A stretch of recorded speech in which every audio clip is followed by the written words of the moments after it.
Sorry if the fish filter's a little loud. I'm sitting right on my bed right next to the fish tank, so I apologize.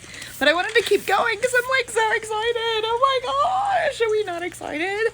Welcome back to What's the Word? Yay! Hi! Like I said, so before we get into Jacob arrives at Peyton Aram, chapter 28. That was amazing, right? I mean 29, sorry. We're on chapter 29. But 28, was that not crazy? That's crazy. The devotionals are going along with what I've been saying, and it's just been, it's crazy. It's crazy how God is working this. And Mary Kay, like I said, this is a me season. Start $10 this month will get you a free website for all year. You do have to stay active. I think it's every 3 months or something, but like it's not a lot at all to like stay active as long as you're placing orders and you're promoting yourself. It's more of an order-based thing, and it's not, there is not quotas to meet at all. Is there quotas to meet?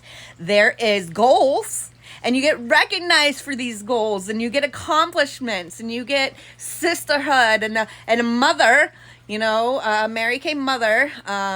We have her. She's awesome, Miss Lori, who's in Florida, and we're all over the world, like all over, literally the world. Like I said, 60 years in business, speaks for itself. Mary Kay, skincare, love each other, love, man. Mary Kay is love. God is love. Like, oh, confidence and beauty. What more could you want, right? God, man. God, you are awesome. Thank you so much. I love it. Oh, praise the Lord. I love it so much. So you see, if you understood the significance of that outfit, I cannot wait for tomorrow. I can't wait. I'm so excited. So Jacob arrives at Peyton Aram. Then Jacob hurried up, finally arriving in the land of the East. I know I'm like all over the place. Mary Kay, Bob Marley, Bible. God is great. It's just great, right? So Jacob, arriving to the land of the East, he saw a well in the distance. This is significance. I've been listening, and it's something, man. It's something like the 3 flocks of sheep. Why 3 flocks of sheep and goats, right? Lay in the field beside it, waiting to be watered. 3 flocks wait to be watered of goats and sheep, right? Lay in the open field, waiting to be watered. But a heavy stone covered the mouth of the well. There's something significant, right? Covered the mouth of the well. That's how they did tombs too, right? They put the rocks in front of the tombs. It's something, man. It's bigger. Like I said, context. Right? It's hard to know what these context is, right? It was the custom there to wait for the flocks, all of the flocks to arrive. So there was already only 3 there. How many is there, right? It was custom there to wait for all the flocks and arrive before removing the stone and watering the animals. So afterward, the stone would be placed back over the mouth of the well. Why can't they just like let it, you know what I mean? Why does it have to be like that? Jacob went over to the shepherds.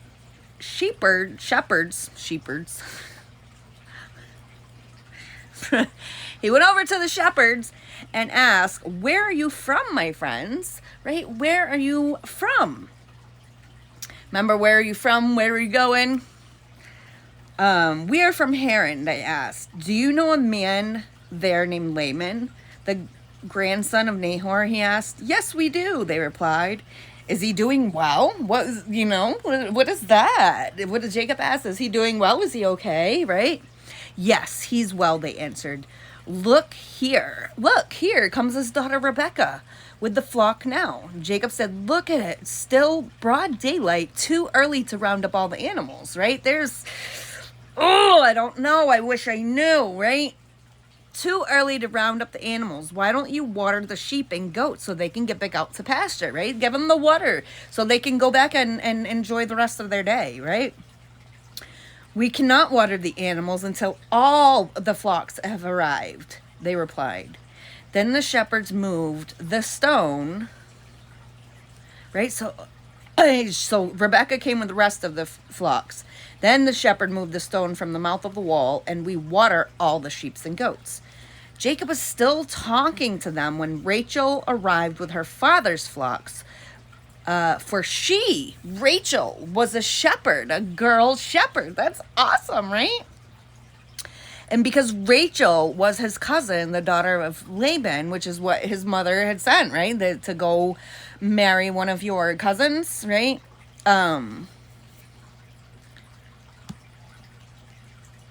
Shepherd, she was his cousin, the daughter of Laban, his mother's brother. And because of the sheep and goats belonged to his uncle's Laban, Jacob went over to the well and moved the stone from the mouth and watered his uncle's flocks. So he watered Rebecca's flocks.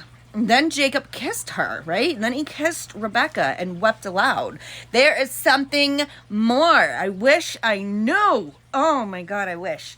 So he explained to Rachel that he was her cousin on the father's side, the son of her aunt Rebecca.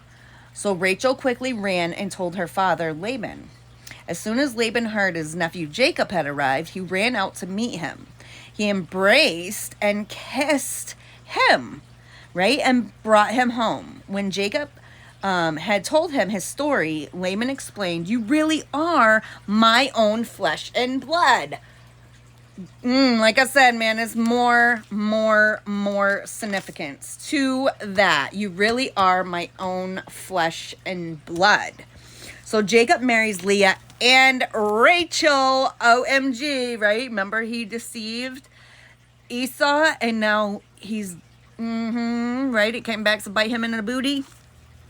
So after Jacob had stayed with Laban for about a month, so he came and he stayed, didn't even explain the situation that he came to marry them, right?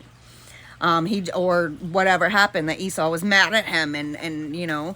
So Laban said to him, "You shouldn't work for me without pay because we are relatives. Tell me how much your wages should be," he said. Now Laban had 2 daughters. The older daughter was named Leah and the younger one was Rachel. So there was no sparkle in Leah's eyes, and that is 29:17. Or Leah had dull eyes, or Leah had soft eyes. The meaning of the Hebrew is uncertain. But Rachel had a beautiful figure and a lovely face. Since Jacob was in love with Rachel, he told her father, "I'll work for you for 7 years." Can you think about that?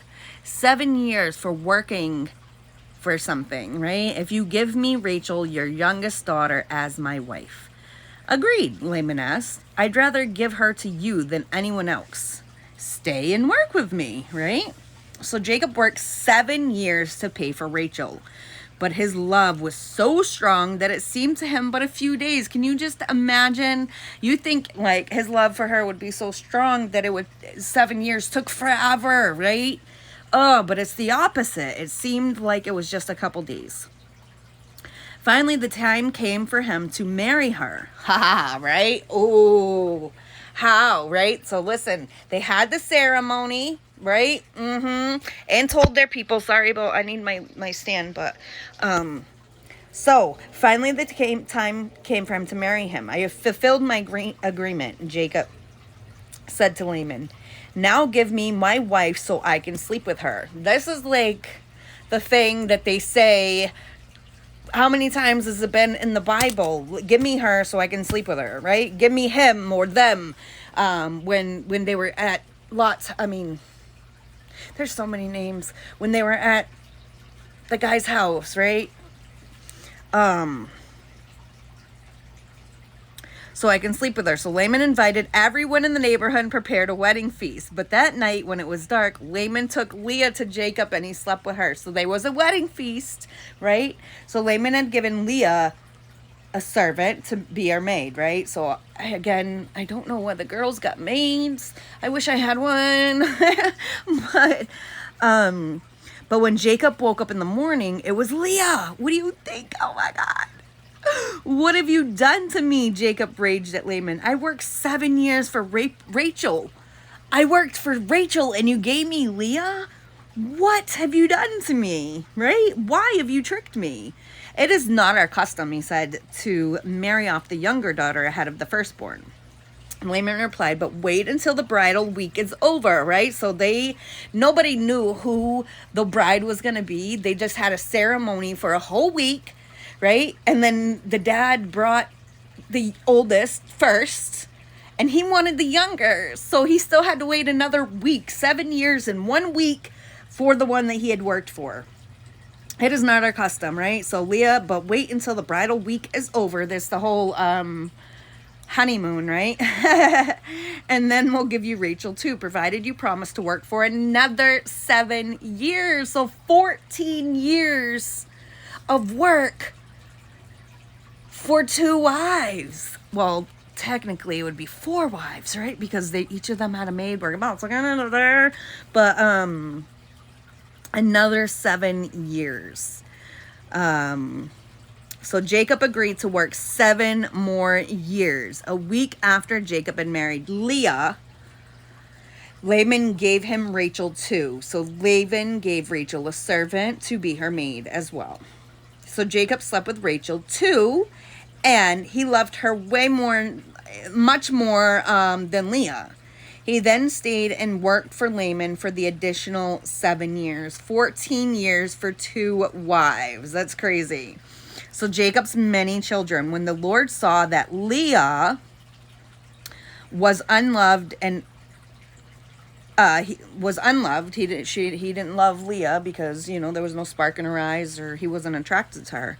He enabled her to have children, but Rachel couldn't conceive. This is a sad story, I think, with sisters and the same husband and it's sad. It breaks my heart.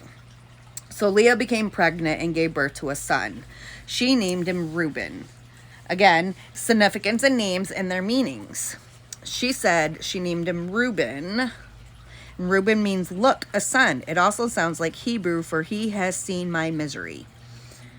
For she said, the Lord has noticed my misery and now my husband will love me, right? What I know for me, I was thinking that when I was reading this, I think babies fix everything, but I think babies make it a little bit more complicated, and your husband's not going to love you if he didn't love you before the child.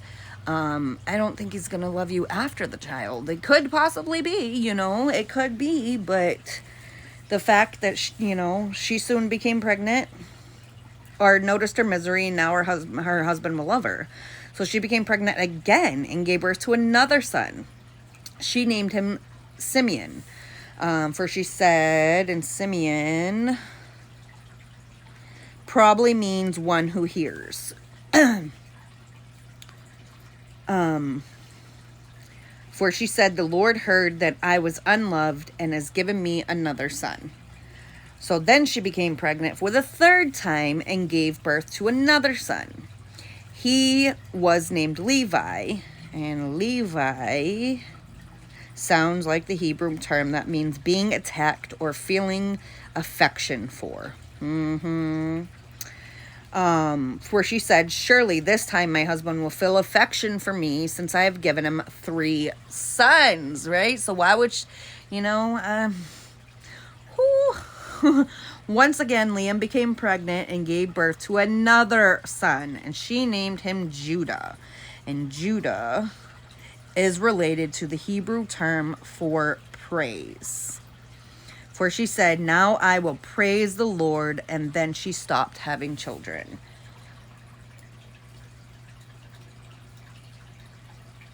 There's so much we can get into right now. So much.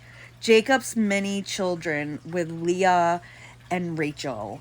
And the fact that Leah, all she wanted was her husband's love, and she kept having boys hoping that he would eventually love her. And I don't know, did he ever eventually love her? Was he a good daddy to his kids? I don't know. There's a lot in this little chapter. But I hope you enjoyed your time with me. I love you. We'll see you back here for chapter 30. Like I said, I'm so excited. I love it. I love it. I love it. I love you guys. Spread the love. $10 March Madness. 50% off Mary Kay. Mary Kay me. It just fits, man. And it's so much fun. Mwah. I love you guys so much. Have a great day. I'll see you back here soon.